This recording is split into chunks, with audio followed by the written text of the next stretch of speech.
Voici une question dont la réponse pourra fortifier tous les croyants.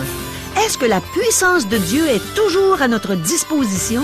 Le grand livre de Dieu va nous donner une réponse des plus encourageantes aujourd'hui même à l'émission À travers la Bible.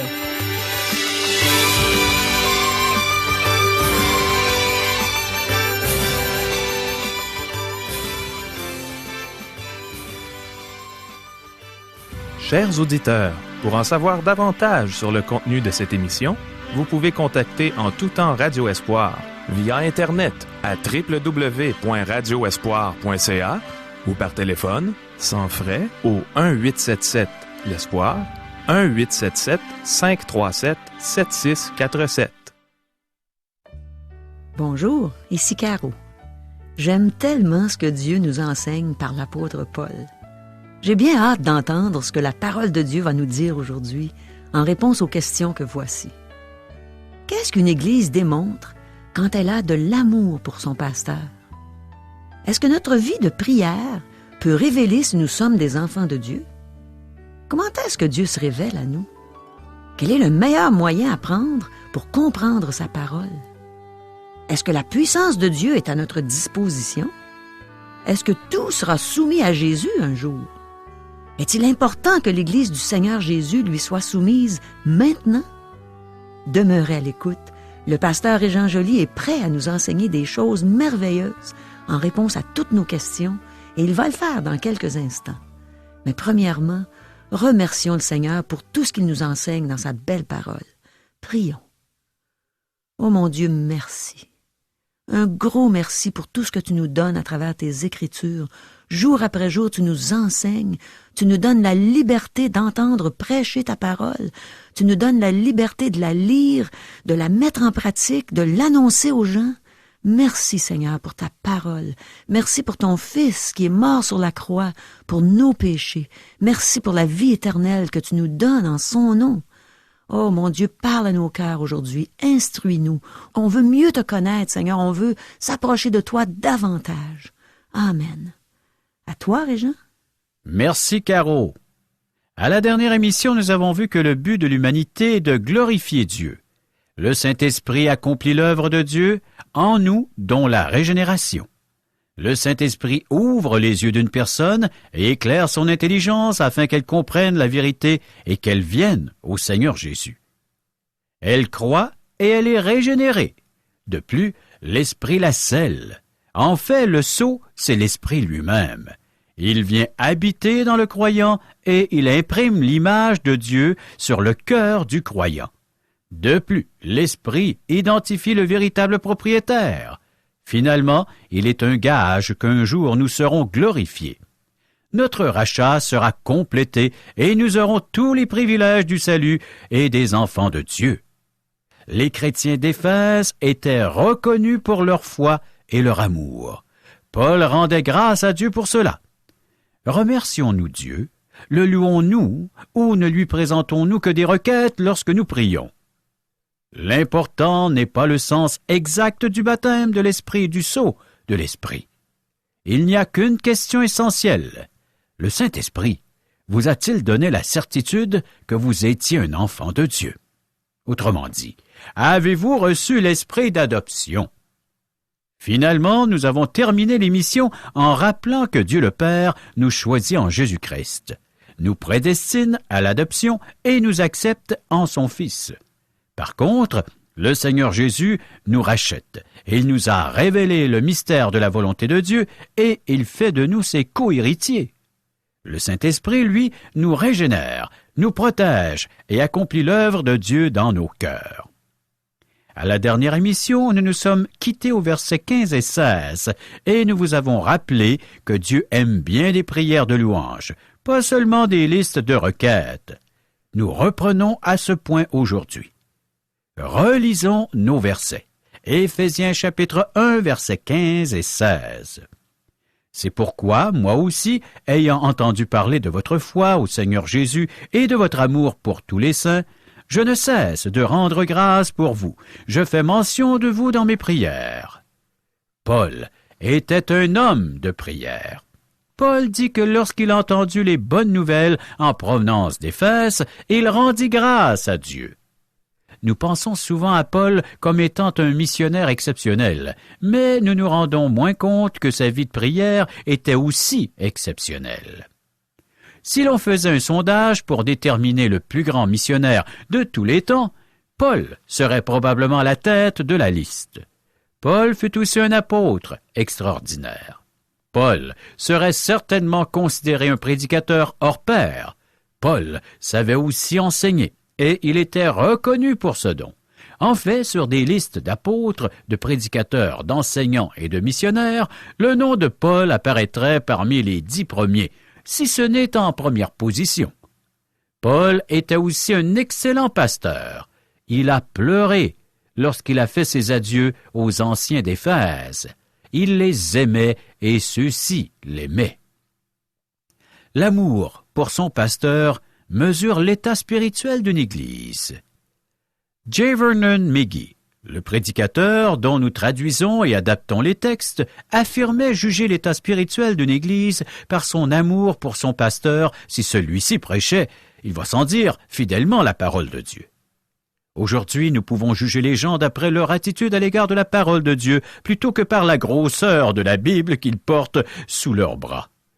Les Éphésiens aimaient Paul ainsi que son enseignement tiré de la parole de Dieu. Paul était certainement digne d'être pris comme modèle par les chrétiens de l'Église primitive. Était-il un exemple d'homme de prière? Certainement. Nous pensons que Moïse était un modèle d'intercesseur. Nous l'avons lu dans les prières qu'il a faites pour le peuple envers Dieu. Nous pensons à David, dont nous avons la confession dans le livre des psaumes. Qui n'est pas touché par la prière du prophète Élie sur le mont Carmel?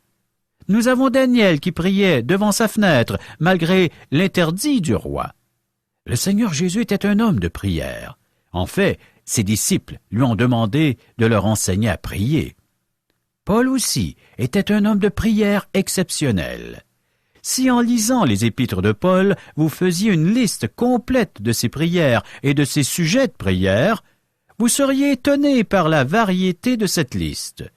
Paul priait en faveur d'un très grand nombre de personnes. Votre vie de prière révèle si vous êtes un enfant de Dieu.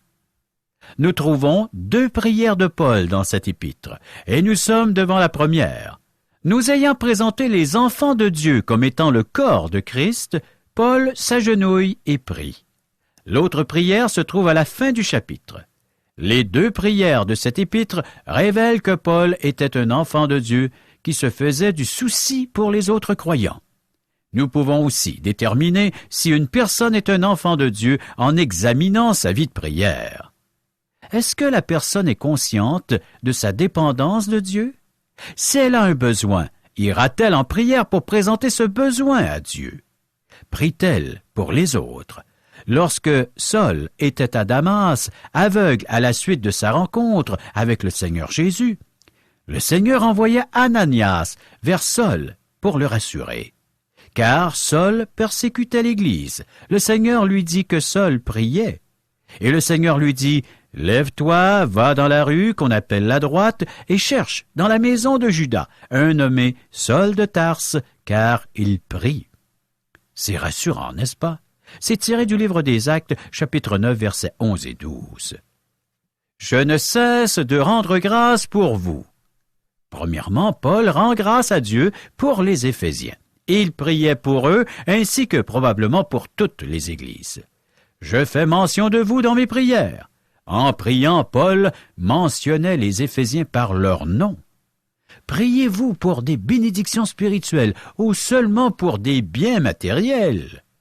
Nous avons vu que Paul priait parce qu'il avait reçu de bonnes nouvelles concernant les Éphésiens. Paul ne priait pas pour des choses matérielles, mais pour des bénédictions spirituelles. Ce sont ces bénédictions qui sont très importantes. Verset 17.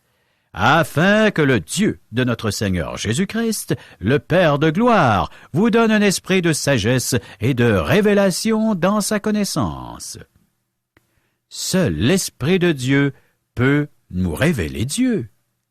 Ayant expliqué que l'Église est le corps de Christ, que le Père l'avait planifié, que le Fils l'avait racheté et que le Saint-Esprit la protège, Paul reconnaissait que les Éphésiens ne pouvaient pas comprendre cela sans l'illumination du Saint-Esprit pour leur enseigner la parole. Chers amis, nous oublions trop souvent que seul l'Esprit de Dieu peut nous révéler Dieu. Lorsque le docteur Ironside débutait dans son ministère dans le sud de la Californie, il visitait un chrétien qui était venu de l'Irlande du Nord pour des raisons de santé.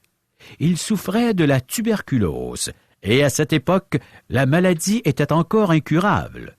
Donc, il était venu finir ses jours dans un pays plus chaud et il vivait dans une tente sur la propriété des parents du docteur Ironside. Dieu avait beaucoup utilisé cet homme pour enseigner en Irlande. Pendant ses visites, le docteur Ironside fut étonné de la connaissance que cet homme avait des Écritures. « Où avez-vous appris tout cela ?» lui demanda-t-il un jour. « Bien, » répondit l'homme, « je ne l'ai pas appris dans un séminaire, car je n'y suis jamais allé. Je n'ai rien appris de cela à l'université. Personne ne m'a pris en main pour m'enseigner. J'ai surtout appris alors que j'étais à genoux sur le plancher de terre d'une petite cabane en Irlande du Nord. Je m'agenouillais des heures et je lisais la parole en demandant à l'Esprit de me révéler le Seigneur Jésus et d'ouvrir mon cœur à sa parole. Il m'enseignait beaucoup plus alors que j'étais sur mes genoux que si j'avais étudié dans une institution. Le docteur Ironside avait aussi appris à dépendre de l'Esprit pour lui enseigner et pour exercer son ministère. L'Esprit Saint veut nous enseigner. Voulons-nous que Dieu nous enseigne? C'est une chose merveilleuse lorsque l'Esprit de Dieu nous enseigne.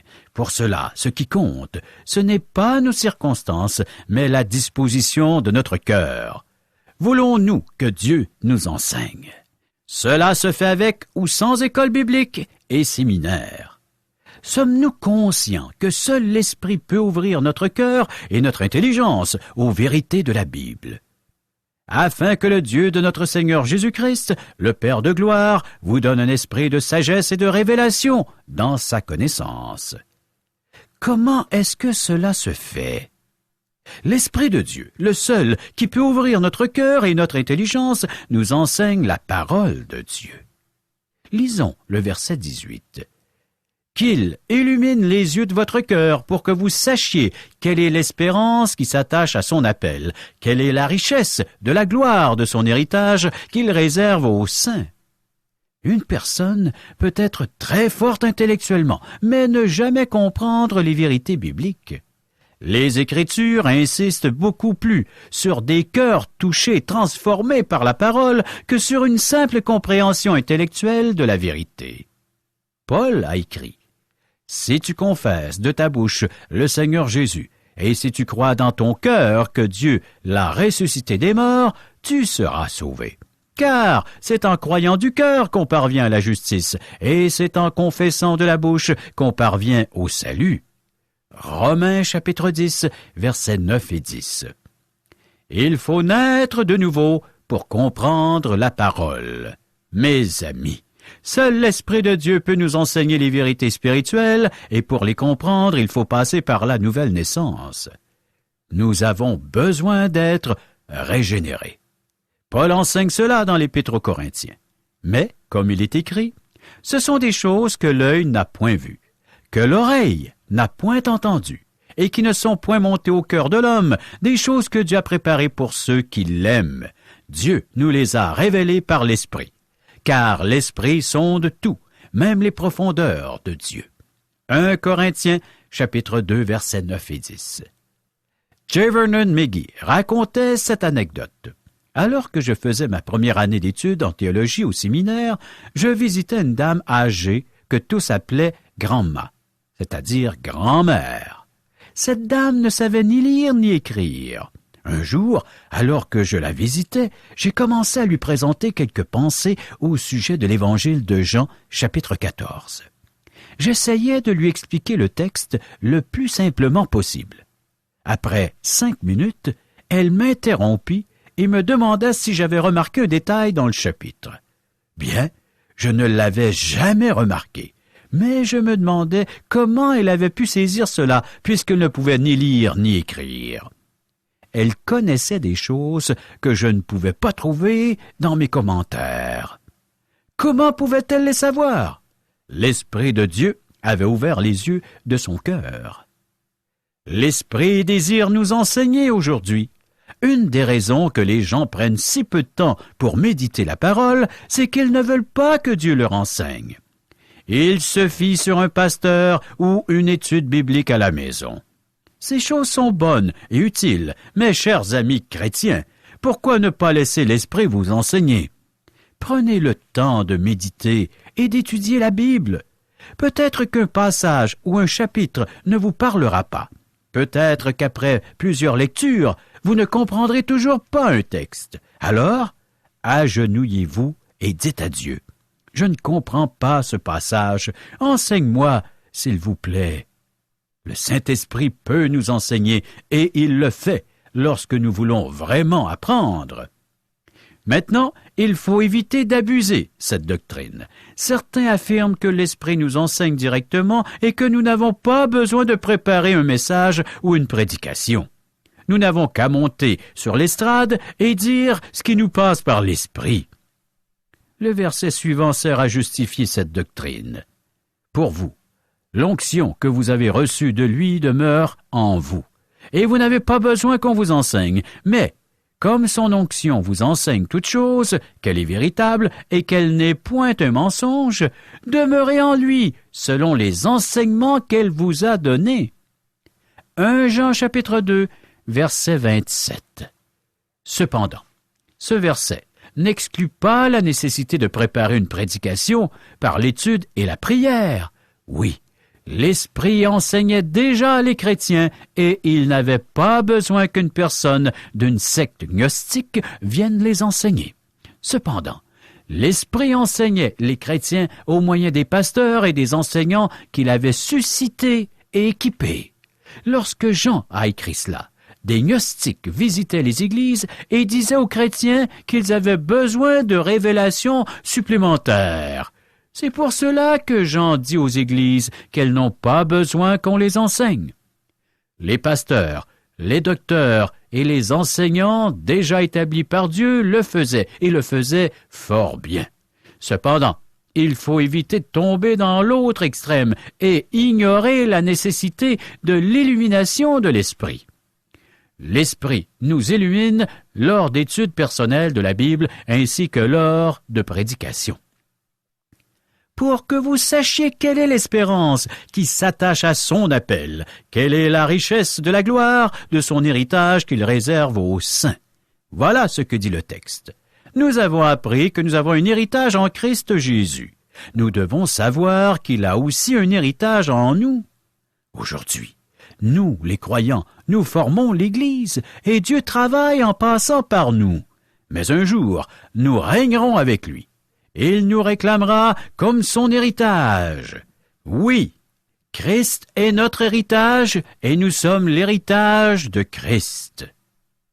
Il faut comprendre cela. C'est une chose profonde, difficile à comprendre. L'Esprit de Dieu peut nous faire comprendre tout cela. Verset 19. Et quelle est envers nous qui croyons l'infinie grandeur de sa puissance, se manifestant avec efficacité par la vertu de sa force. Combien grande est cette puissance! Verset 20.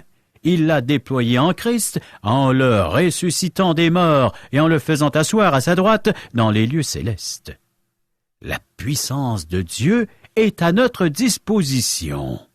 Sa puissance fut capable de ressusciter le Seigneur Jésus d'entre les morts. Seul Dieu a cette puissance. Non seulement cette puissance a-t-elle ressuscité le Seigneur, mais elle l'a fait asseoir à la droite de Dieu. Cette puissance a le pouvoir de ressusciter et d'élever les gens. Aujourd'hui, dans nos églises, nous soulignons Noël et Pâques, mais nous négligeons les événements qui ont suivi la résurrection. Vous êtes-vous déjà arrêté pour réfléchir à la puissance nécessaire pour ramener le Seigneur Jésus à la droite de Dieu? Mes amis, ce fut toute une démonstration de puissance, mais nous n'en avons vu qu'une petite partie. Juste dans notre monde physique et matériel, pensez à la puissance qu'il a fallu déployer pour envoyer une fusée dans l'espace, ou une sonde explorer Titan, une lune de Saturne, et pour poser 2 véhicules sur la surface de la planète Mars. La puissance qui a élevé le Seigneur Jésus à la droite de Dieu est la même qui est à la disposition des croyants aujourd'hui. C'est pourquoi Paul a dit « Ainsi je connaîtrai Christ et la puissance de sa résurrection. » Philippiens chapitre 3 verset 10. Revenons à Éphésiens chapitre 1er et cette fois lisons les versets 21 à 23. Au-dessus de toute domination, de toute autorité, de toute puissance, de toute dignité et de tout nom qui peut être nommé, non seulement dans le siècle présent, mais encore dans le siècle à venir. Il a tout mis sous ses pieds et il l'a donné pour chef suprême à l'Église, qui est son corps, la plénitude de celui qui remplit tout en tous. Paul termine sur une note glorieuse. L'Église est le corps du Seigneur Jésus et le Seigneur en est la tête. Un jour, tout lui sera soumis. L'auteur de l'Épître aux Hébreux l'explique clairement. Tu as mis toutes choses sous ses pieds. En effet, en lui soumettant toutes choses, Dieu n'a rien laissé qui ne lui soit soumis. Cependant, nous ne voyons pas encore maintenant que toutes choses lui soient soumises. Hébreux chapitre 2 verset 8. Présentement, seule l'Église est soumise au Seigneur Jésus. Par l'Église, j'entends le corps des véritables croyants, non les institutions formées par les hommes. Plusieurs institutions organisées qui se donnent le nom d'Église n'écoutent plus ce que dit le Seigneur Jésus. Ces églises sont paralysées. Plusieurs églises et plusieurs chrétiens individuels se comportent comme s'ils étaient détachés du Seigneur Jésus, le chef de l'Église, la tête du corps.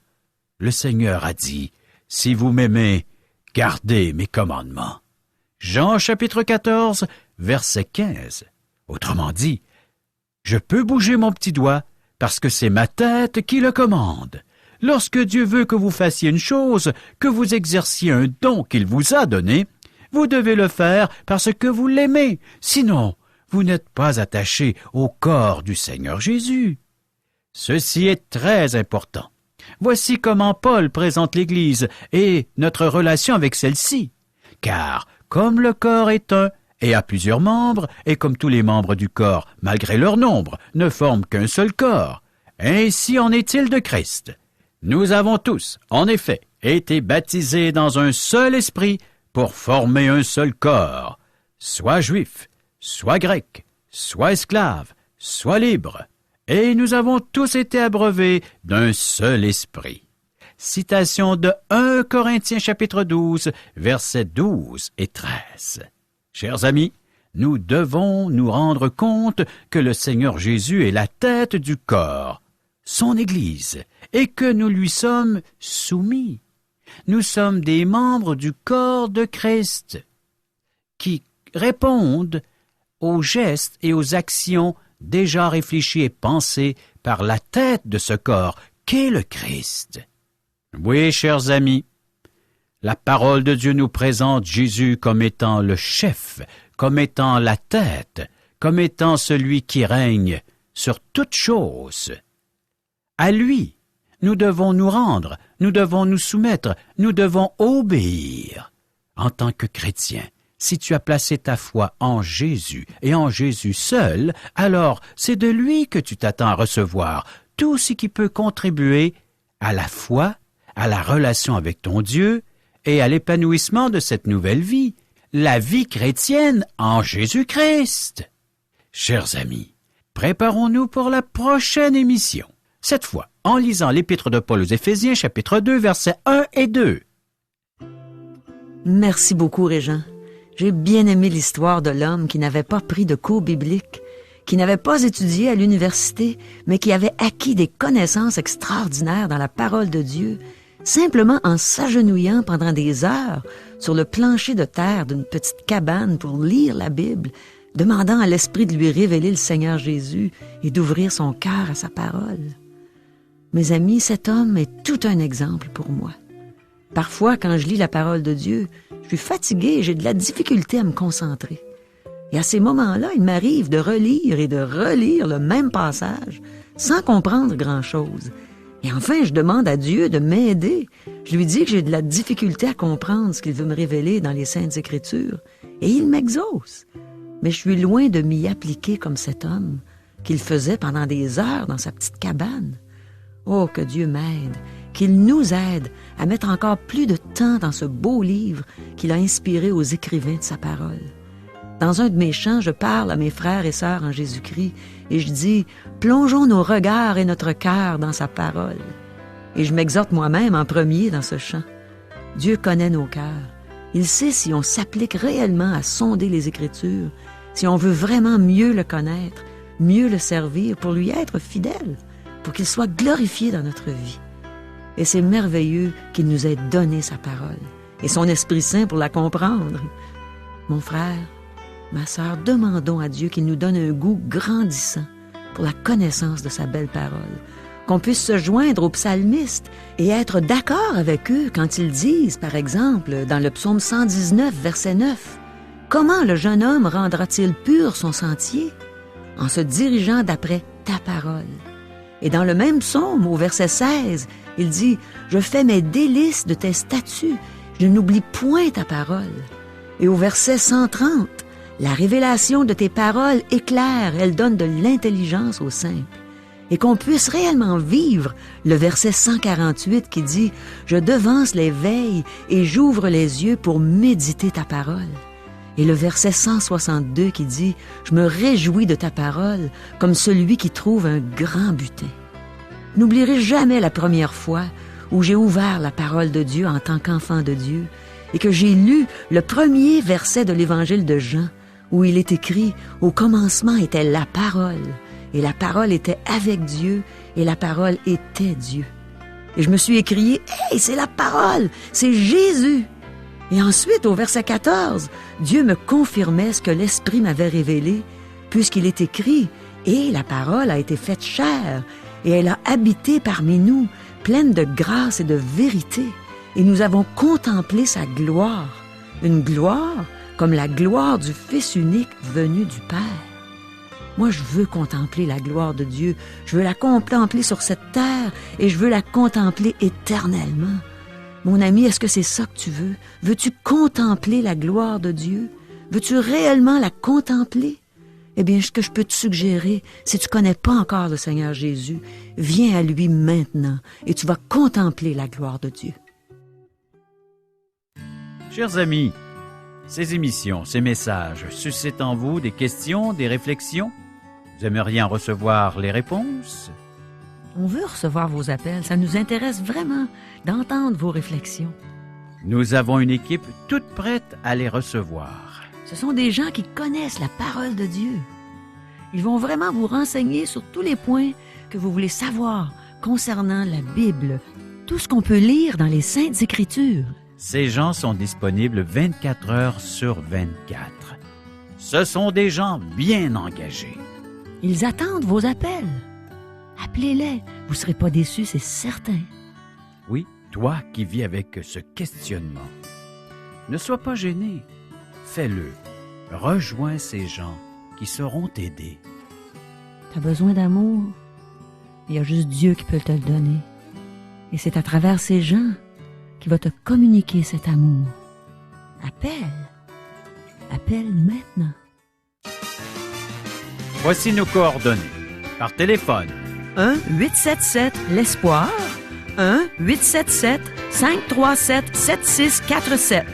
Et à notre adresse courriel www.radioespoir.ca et à l'adresse postale Radio Espoir, casier postal 34 143, Charlebourg, Québec, G1G 6P2. Chers amis, au revoir. Bye bye.